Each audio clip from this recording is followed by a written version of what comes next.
Welcome to Writers Unscripted.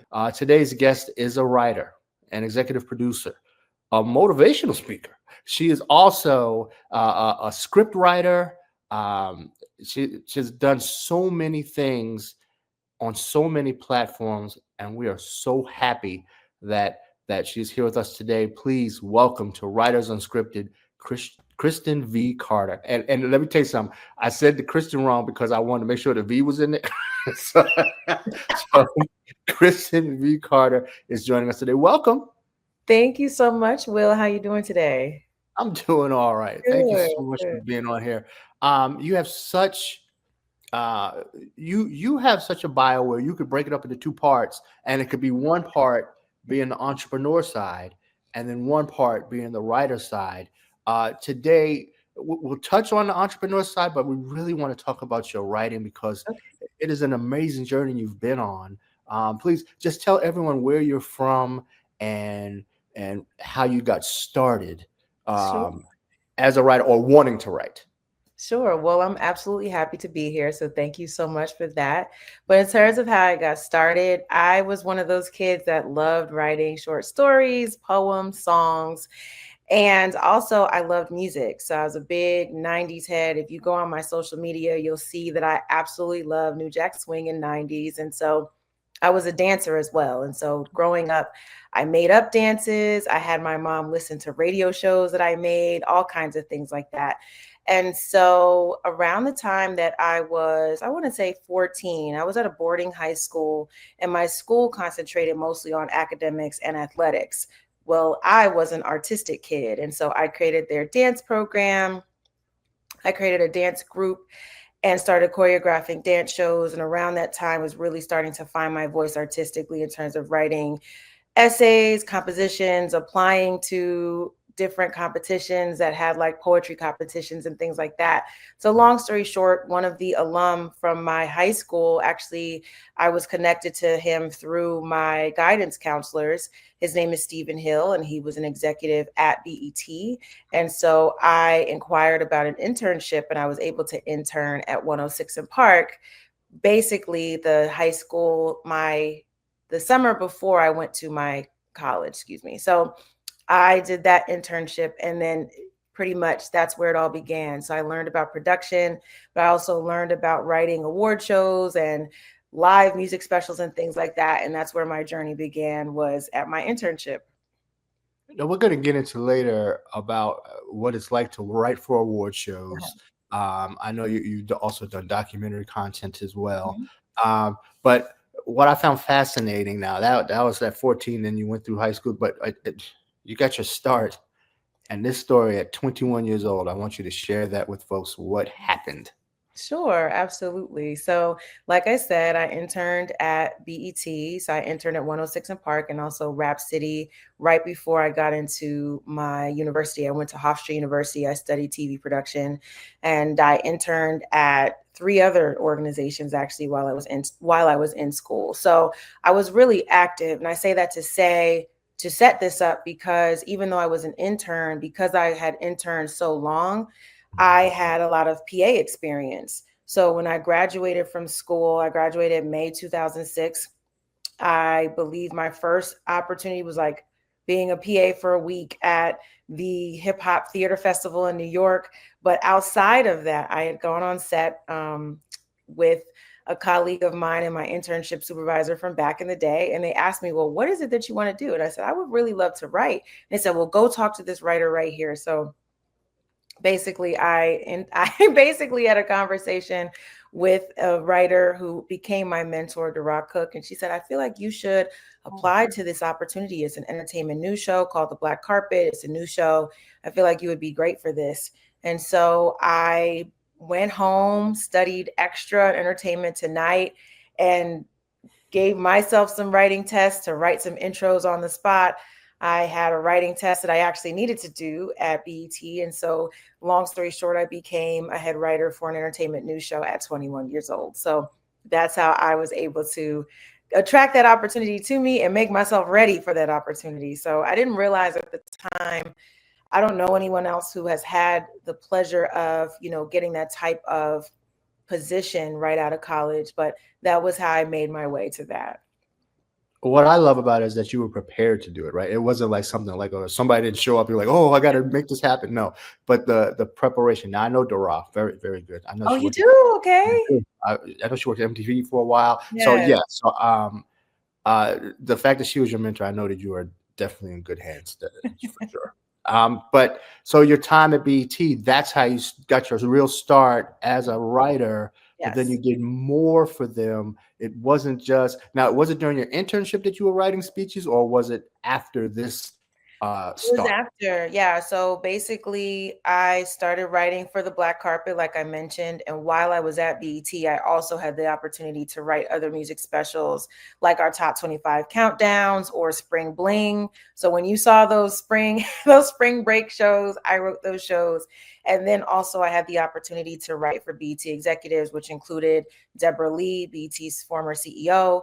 And also on the side, I was able to create my own business. So I created my own business really out of necessity because, and also to separate my work at work versus the work that I was getting outside of my office. So a lot of people were asking me to, excuse me, a lot of people were asking me to write bios, one sheets, decks, things like that. And so that's when I started developing shows. You know, at the time, again, you don't even realize like I moved into development and then became an EP and all of that. But I started I started really exercising those muscles at 22, 23 years old. And so also at the same time, I had enrolled in Writers Boot Camp. And Mhm. so I wrote my first feature film during those early years. And that is actually how I got into a screenwriting fellowship afterwards. So I'm like all things writer at this point. At this point. Listen, and there's nothing that prepares you more for writing than to have to write in somebody else's voice, right? So when you're writing these scripts for Yes. these shows, like what was your process for?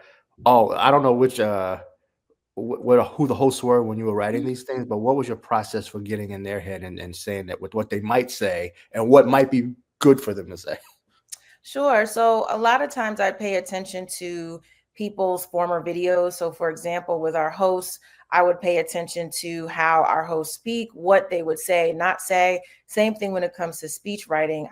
I listened to a lot of former speeches or read a lot of interviews, things like that. So I could get their voice, I could understand their voice.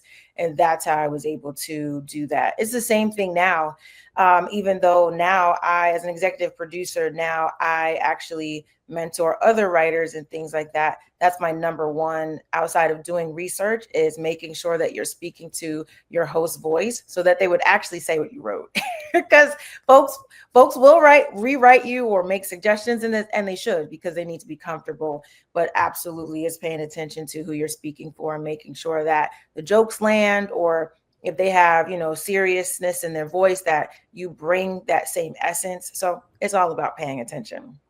Good. We just want to make sure that you guys do not have any stumbling blocks because if you write everything in your voice, Right. you're Right. not sure if anybody's going to be able to say them or would Right. want to. So you've got to make sure that you're thinking in that other person's voice. All right. So now we're going on. We're talking about Okay. the fellowship now, the the Hanks and Miller Screenwriting Fellowship at the Yes. University of Southern California. Tell us how you got that and how you were prepared for it already. Absolutely. So as I was climbing the ranks at Viacom, because by this point, I worked at BET and MTV. And I said, well, what are the things I really want to do that I haven't yet done? I really wanted to write for screen. I really wanted to write a feature film. And so I got into Writers Boot Camp. I took a course. Actually, in the funny story, to be completely transparent with you, I didn't even finish Writers Boot Camp, but I got so much out of it. I still finished my script. So what I mean by that is like, I think my schedule had gotten really busy. So I still was turning in coursework, but I was not, I wasn't coming into class. But I say all that to say that I turned in my script, got notes on it, and then the recession hit. So recession hit. Nobody knew what was going on. Everyone that I knew was unemployed. It was my first time, with thinking like, oh my gosh, like my dreams might not happen. And I say all that to say because I started very young. As I mentioned, I interned very young. I started out writing very young. And so this was my first time like really having to figure it out. So during the recession, I became a substitute teacher. I also started working at Johnson and Johnson, like did an odd job for them, for their marketing department. But at the same time, I was rewriting this script. So I was rewriting the script that I wrote in Writers Boot Camp, and I applied to the Hanks and Miller Screenwriting Fellowship Program, and got in. I want to tell a short story though, because around that time, like I mentioned, I was a substitute teacher, was trying to figure out a pivot in case this entertainment thing did not work out, right? So I was developing a dance program, I think, at that school actually, and at the same time, I had applied for this fellowship, but I also had applied to be on Wheel of Fortune. This is a very short story, but it will tie all the way together. Let's go. So one of my dreams outside of what we do for a living or what I do for a living, I always wanted to be on Wheel of Fortune as a contestant. I applied. I actually was interviewed, did the mock round, won. Mhm. And they said, well, you know, if you get on the show, we'll call you in 2 weeks. 2 weeks came, they didn't call. My friends were like, well, what do you think is going to happen? I said, oh, they'll call at the perfect time. What ended up happening was I got the call from Wheel of Fortune in December of 2010. The very next day, I got the call from the Hanks Miller Screenwriting Fellowship saying, hey, you're a finalist. We want to do a phone interview with you since you live in Jersey. I said, well, I'm actually going to be in LA in a couple of days. Can we do an in-person interview and you'll be my first stop? So I was traveling for Wheel of Fortune, but I still fit in this interview. So I came to LA, got off my flight, went straight to USC. I interviewed for around an hour and a half. And I got out of that interview and I said to my mom, no one is interviewing you for 90 minutes if you didn't get this opportunity. So I was like, Mommy, I think my life's getting ready to change. I don't know what's going on. Like the air was just so rich with opportunity. And so I ended up landing that fellowship program. And I also wound up on Wheel of Fortune as well. So that was a life-changing opportunity. And so, yeah, all of those things came together at the same time. Oh, that is amazing. Favor ain't fair, let me tell you. But so, all right, so you got all of that. Do you remember? Did you win on Wheel of Fortune as well? So I won $2,000. So I won enough to pay my mortgage for a month. But what I didn't win in money, I won an opportunity because even within that trip, after I got out of that fellowship interview, I actually met with someone else. A friend of mine had set up an informational for me at Sony Pictures. I went to that informational, and the lady that I was meeting with, the executive I was meeting with, said, well, do you live in LA? And I'm like, yes. I don't live in LA, but everything was a yes that week. I was like, yes, I do. She's like, well, we really need a script reader. We would love, would you read scripts? Absolutely. I get out of that meeting. I go to another cafe. Associate of mine said, hey, like, I hear you're moving to LA. I'm actually going to be subletting my spot. Would you be interested in subletting? So again, within that time frame, I won the fellowship, got a job, got an apartment, and was on Wheel of Fortune. That's not even the whole thing. Again, without making this a whole long thing, my mom sat me down and said, well, sweetheart, like, you don't have any money because, again, this was coming out of the recession. I didn't have any savings at that point. So she was like, well, what are you going to do? I said, well, I'm absolutely going to move. I put together a letter. This was before GoFundMe or Kickstarter. So I put together a letter. I sent it to elders in my family. I also sent it to my pastor at church. And so the day that I was going to go on my road trip to LA, my pastor read my letter. I thought he was going to do an altar prayer, but instead he did a collection. And I lived off of that collection my first month and a half here. Wow. So that was my whole transition to LA to do this fellowship program. Yeah. Wow. And you're right. It brought it all back together. So now you're in Los Angeles. Yes. You have So the now- writing yes. experience. You have the writing experience. You have the boot camp. Mhm. I'm allowed one DJ interview question per interview. That's in my contract. For Okay. those people who might not know, but what is involved with a writer's boot camp? There you go. That's my DJ. Yeah. So a writer's boot camp is really an intensive for you to learn the basics about writing, to learn the basics around character development, making your characters really pop, making them relatable. I would also say making sure that if it's a comedy, that you have jokes per page. You have a certain amount of jokes. Also, in terms of drama, that you have a certain amount of stakes. And so boot camps really literally have you count different aspects of your project. Also, act 1, 2, and 3, how succinct your acts are. So they give you certain tools and certain skill sets for you to test your script against, so that okay, do I have, how many plot points or conceits, things like that. And, basically, like, there are 12 stages. Like, I'm thinking about Writers Boot Camp at this moment. There were so many different tricks of the trade that they showed us, still, that I use to this day. And so, yeah, the boot camp is really an intensive for you to get from beginning to end with your script and making sure that it's viable in the marketplace.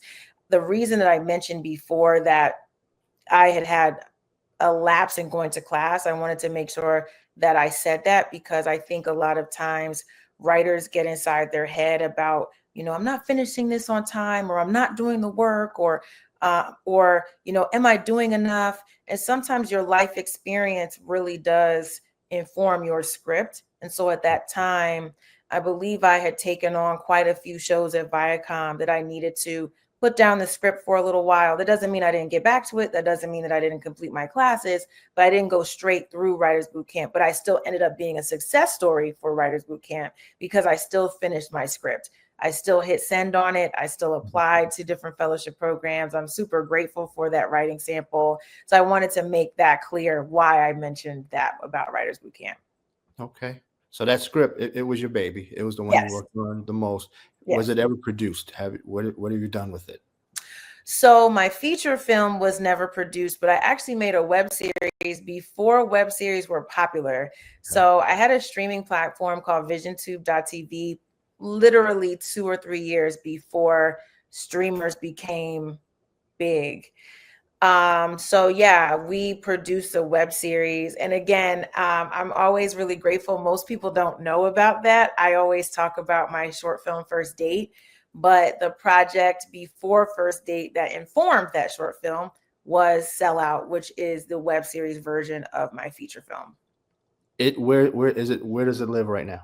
Where does Sellout live, or where does First Date live? Sellout doesn't live anywhere, because your first baby, as you continue to grow, you're like, ooh, this is not hot. But yes, it's in the vault. Put that thing back out. They want to see your growth. That, like, from the beginning to now. Come on, Kristen. Come on, you gotta do it. You gotta put it out. Yeah, maybe I will put at least episode 1. But we had 6 episodes, and again, this was at a period of time before streamers. So I'm always really grateful for that, because when I think about innovative people, when you talk, like, I'm so glad you're asking these questions, because there's all the stuff we publicize and share. Hey, this is what we've done. It's award-winning. But there's all these other projects that you've hit go on or finished that people might not know about. And that's where you really got an opportunity to sharpen your chops and sharpen your tool set. And so Sellout was definitely that project for me. What about First Date? Where's that? Also, First Date is on Quayle.tv. It's a digital platform, as well as Magic Johnson's network, which is Aspire TV. Okay. All right. Very good. Yeah. We'll look for that. First Date on Aspire. Yes. Make sure to check it out, and we'll get the other thing out of the vault. That's what the V stands for in her name, vault. It's in the vault. You gotta get it out of there. Get it out. All right. I love it. So all right. So we focus on your writing journey, and where we want to stop now is on documentaries, because we've had conversations with other writers, and that's a whole different exercise. That's a whole different muscles you have to really exercise in order to go from writing a feature or writing for content to writing for a documentary. It's just a different kind of mindset. So tell everyone how it differs from writing, like, say, for a series and making a documentary. Yeah, so I would say with a documentary, one, it's a lot of research, because typically documentaries, they're in the nonfiction space. So you're telling a story that has already happened, you're recounting something that's already happened, and you're also telling the perspective of different people. So it's really important to do a lot of research. Also putting together interview questions. So with a documentary, you're going to have a main interviewee or a main set of interviewees.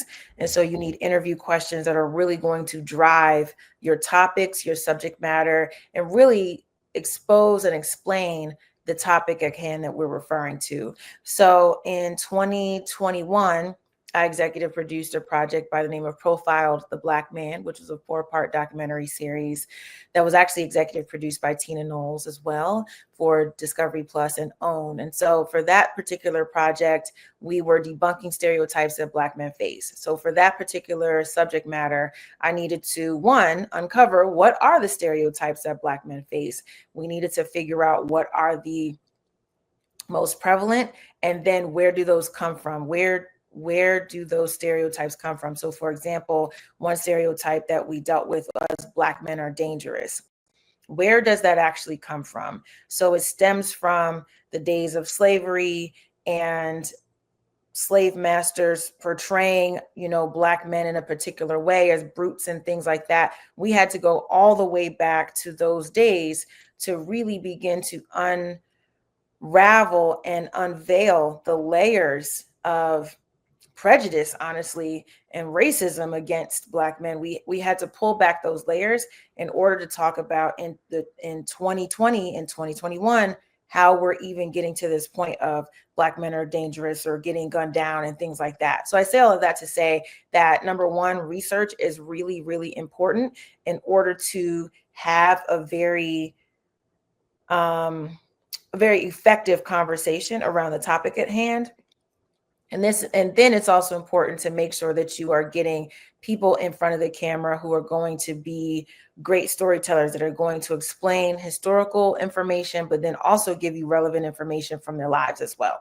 So I'll start there. I'll start there. All right. Now, clearly, that type of documentary must have evoked a lot of emotion. So Yeah. what did you go through while you were producing this? So on that particular project, so Tina Knowles was our executive producer, but I would also say in terms of the production team, in terms of the EP production team that was on the ground, I was the only woman. And so it was really important for me to, tell stories that I felt like Black men could really relate to when they feel like I'm getting it right. I was also working alongside my story team, who's also made of men and women. But in terms of like front facing and interviews and things like that, I was the one woman, on our executive producer team. So I would say for me, the types of emotions that I was going through, one, two things. One, I was grateful that we were able to shine a light and really unveil the truth behind the statements that we were debunking. So like Black men are dangerous, Black men don't love Black women, Black men are absent fathers, Black men don't cry. Those were our 4 episodes. So each of our episodes led with that sentence, and we had to break down why that was not true. Wow. So for example, Black men are absent fathers. We had to go back to the different things that were happening in civil rights, like the civil rights days, in terms of why men were outside of the home. Like why was that happening? It wasn't because Black men, don't care or didn't want the responsibility. It was because of welfare laws and, how are we going to get certain amount of income into the home? The moms will make more, or the moms will earn more income from those programs if the father is not in the home. That's something that people don't talk about enough. And so for me, I was really grateful that we were able to get to the bottom of a lot of things. But I would also say it was really unfortunate that, it's unfortunate that we live in a society where we even have to debunk these stereotypes in the first place. So for me, social impact projects are actually very challenging. I'll be very honest. So like there's documentary, but there's also certain types of documentaries. There's music specials, but there's also certain types of music specials. And so for Profile the Black Man, that show is under what's known as social impact. Social impact projects are really challenging for someone like me who loves joy, who feels like we need to change the world with joy. Like I found myself really exhausted after that project. I loved it. It was award winning. We were able to have a lot of really impactful and important conversations, but I absolutely ended the project like, okay, I'm glad I got that out into the world. I'm very proud of it, but now I need a palate cleanser. And so sometimes that's kind of challenging depending on, the topics that you're dealing with. And that's exactly why I asked you what kind of emotions were, because there's so many layers to it, and just having to tackle all that, digest it, and then craft a story to tell the masses that would put in Right. a good perspective, but also in a proper light. Like, so there will be no more stereotypes once this is done. So I think I speak for all Black men when I say thank you Thank for you. taking that on, and for making it. So now let's shift a little bit of joy, like we're going to do. We're going to get a little lighter, Um, uh, uh, Tell us, before we go into reality TV, which is really the purpose of this. I wanted you to talk a little bit about your relationship with PBS, though, because I know you've had some content on there as well.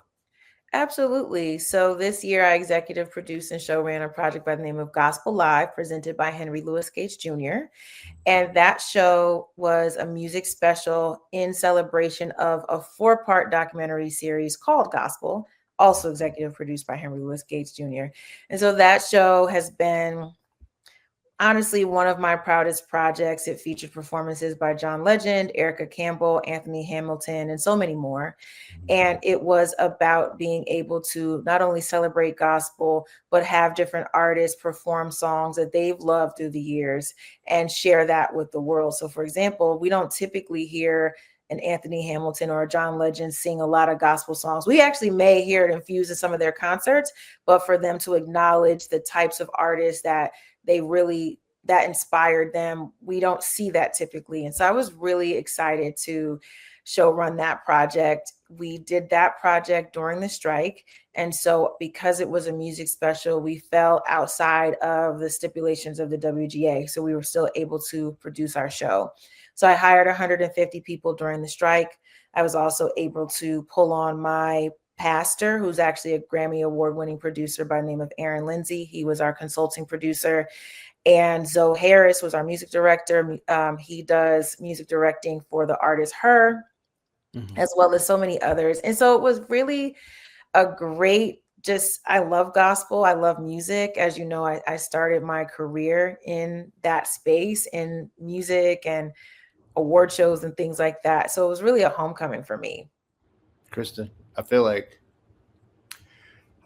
you served yourself up an easy pitch to hit, because you got. So you're saying that John and Anthony do not do gospel, and that's fine. But when you hear them open their mouths, it is Yes, their you hear attention. You know inspiration. what I'm saying? So Yeah, you get the inspiration, which is why folks were on their feet. So like the songs that they performed, because I was like, don't misquote me. So as I was talking about this, I was like, wait, let me just make sure I'm saying this accurately. So Anthony Hamilton performed a song that I think he sometimes performs in concerts. And then John Legend obviously has gospel roots as well. So they are absolutely artists that you would go to, but it's rare now. The types of performances I feel like they did on that show, I feel like that was a special platform for them, and I'm really excited for folks to continue to check out the show. It debuted in February, but it's one of my proudest projects, and I'm still very excited about it. Perfect casting. Perfect casting. So congratulations on that. Congratulations on all your awards. Thank you. The focus of this session was supposed to be, because you have so much going on. I really wanted to let people like just take in what your journey has been. But we wanted to talk to you about writing for reality television. And Okay. to me, it should be an oxymoron, but we want to like really divulge how much Mhm. writing actually happens on reality television. So I want to give it to you now to talk about your journey into reality TV, and what is it like to write for reality TV. Sure. So my transition into reality TV really began around the recession. So when budgets started getting cut and you weren't having big budget music specials or big budget music videos, things of that nature, a lot of those really popular artists started being the stars of reality programming. And so when you think about SWV and different music groups and the emergence of reality TV, you can really see that from the recession forward. So I say all of that to say that with reality TV, there definitely is writing, known as consultancy, known as story producing. Okay. And so, first of all, it's really figuring out, who you're following. So when you're developing a reality project, and this is with any project, but particularly with reality or an ensemble cast, you're getting to know their journey, their stakes. What would we follow on the show? Now, that doesn't mean that those things are scripted, but you get to learn what is sort of a day in the life. So let's say you were a part of a show. I would ask you, what's going on in your world? Who would we typically follow? Who are the people that you love? Who are the people that maybe you can't stand? What are some of the things that you're working towards? What are some of your fears, your failures, your successes? I learn about all of that. It's really psychology 101. Like I always say, like television, if I didn't do television, I would have actually majored in psychology. And I understand completely why, because every day you are learning about how people think, how people move, how people act. And so basically all those questions that I would ask talent, I then begin to build a world. But I'm building from what's already there. So if I have a cast of 5 people and I'm learning about their journeys, it's my job to figure out how those journeys intersect. How do I bring these 5 people together? Is there a larger goal that they need to achieve in order for them to stick together as a group? You think about all of those things and all of those dynamics, and then from there, you begin to build your show. So that's really what it is. Now, I would say when the cameras start rolling, so for example, like I mentioned, if I say to you, Will, where are your top 5 places that you like to hang out? You might say, at a coffee shop to write. You might be in a music studio. I might follow you as you're recording these podcast interviews. So those scenes, I would still build scenes where you would be in those atmospheres, but I might not know what's going on. Like we may say, hey, Will, send up an interview with your favorite person. I'm just kind of spitballing right now. Now, what if that favorite person puts you on the spot and says something really awkward? Now you've got to respond, or maybe you hit it off and you end up hanging out. We follow all of that. So it's not necessarily that scenes are scripted. What it is they're informed by your world. And then I put cameras around and sort of see like, okay, what happens if we throw like this, this person in or this activity in? What happens after that? I hate asking yes or no questions because these are terrible. But I want to say, did your background in script writing and documentaries help you when you did reality? Oh, absolutely. Yes, Yeah. for sure. Okay. I would also say a lot of the projects that I work on, no matter what the genre or no matter the format, a lot of my personal experience also informs different projects. So, for example, if I do a reality docu-series, I typically would do a show that has music artists because I already know music artists and I already have an idea. I can come in with like, here's where I think this show may go. So, for example, I helped develop a project called the Encore for BET. This was during COVID. And so it's about 90s artists, R&B artists who all are trying to come together as a super group. So when I was called by the production company to help develop this show, I already love those artists. So it was very easy for me to say, oh, here's sort of the stakes that I feel like they can go through. Yes, I had to do research. Yes, I needed. Hold on, no, just tell who was on the show. Who was on the show? Don't Who do was that. on the show? You guys So know. for the encore, shout out to Carlos King, who and Kingdom Reign Entertainment. So who was on the show? It was artists from 702. Okay. Rest in peace, Irish and her sister. Yes, both. What? So they were on. Pam from Total. Mm-hmm. We had Aubrey from Danity Kane. We had one of the young ladies from the group Black. We had two of the artists from the group Cherish. So again, they were trying to figure out a super group, and there were quite a few more. But basically, when I was pitched this show, like, hey, would you work on this? I was like, oh, absolutely, because I love 90s. So like Carlos called me because we're like the two folks, we sing these songs all the time. We grew up knowing these artists. And so for me, it was very organic. So Okay. I don't typically work on any shows, whether it's documentary, any of the formats. If I don't have a vested interest in the topic, then I personally don't have as much to offer. Whereas, for example, something like a Profile the Black Man or Gospel Live or the Encore, any of these shows that I'm talking about, I already have a vested interest because I love gospel. I knew when I was interviewing for that show, I pitched certain people to be a part of the show. I also talked about the look and the feel of the project. With Profile the Black Man, I love Black men, so I wanted to do the project. I knew I had an idea of what I felt I could bring personally. So anytime I work on a show, it's not only my professional background, but it's also like my personal background that informs if I end up doing the show. Okay. So you're saying that you should have some kind of vesting, which the V can Yes, stand for vesting as well. It could stand for it, but you want to have some kind of vesting in what you're working on. So you absolutely, 100%, perfect. a Okay. 100%.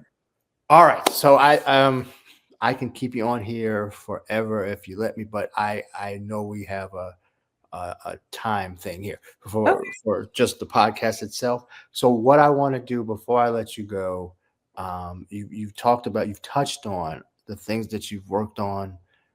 What advice would you have for writers, young, old, like whether they're beginners, Mhm. whether they started their journey already? Like, what advice do you have for them as a not only as a writer but as an executive as well, because they need to hear from both sides. I would say my number one piece of advice is to do your research. And I don't just mean do your research on a particular show or format, but know who is doing what it is that you want to do. Networking is so key, but when you network, make sure that you have something to speak about. So for me, from the very beginning, from the time that I was 17 and 18, beginning to reach out. I mentioned Stephen Hill for a reason. I also mentioned Dara Cook for a reason. When I was able to interact with these people, with these professionals who are now colleagues and friends and folks that I really respect, I had something to say. I knew the projects that they had worked on.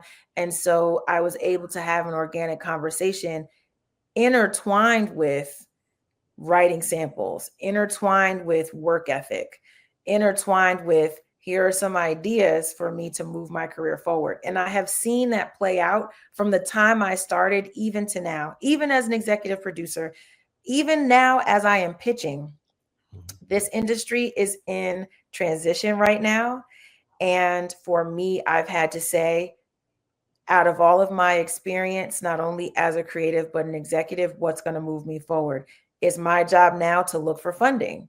That's something that, sure, on the page, I'm a writer. On the page, I am a creative producer, but I also am an innovator. I need to think about ways to stay in the business. And so I still ask those questions. I still network. I still research. Well, who are the folks that are bringing in income? Who are the folks that have some dollars? Are those people outside of the industry? Do they want to now play inside the industry? It's all of that.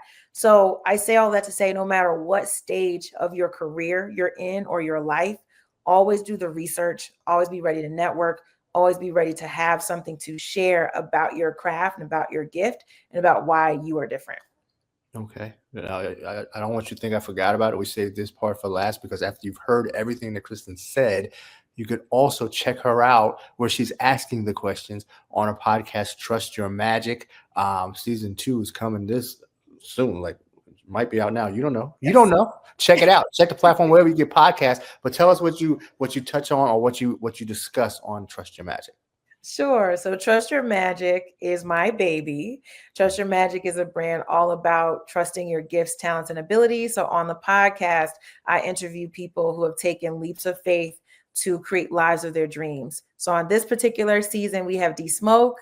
We have Lena Bird Miles.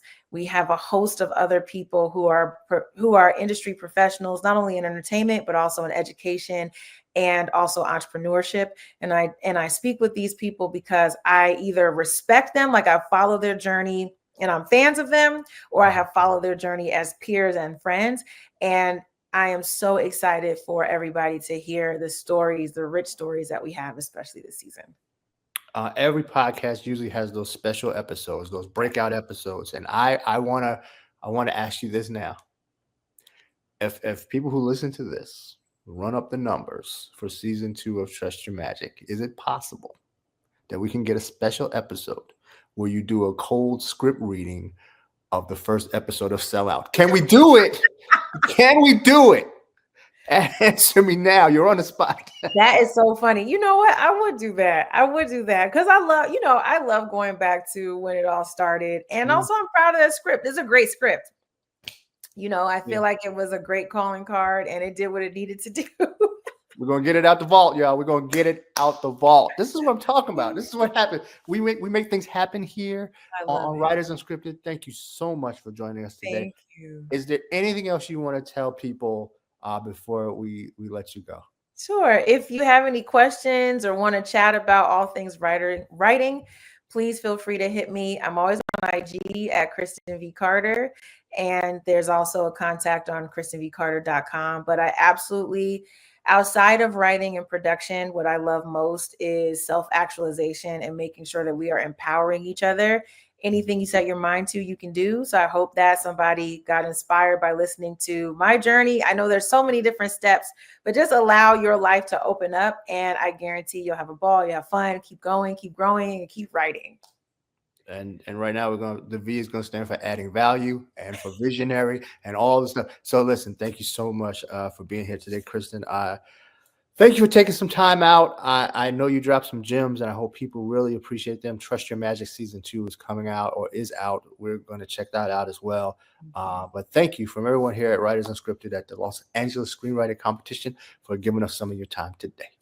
Thank you so much. I appreciate it.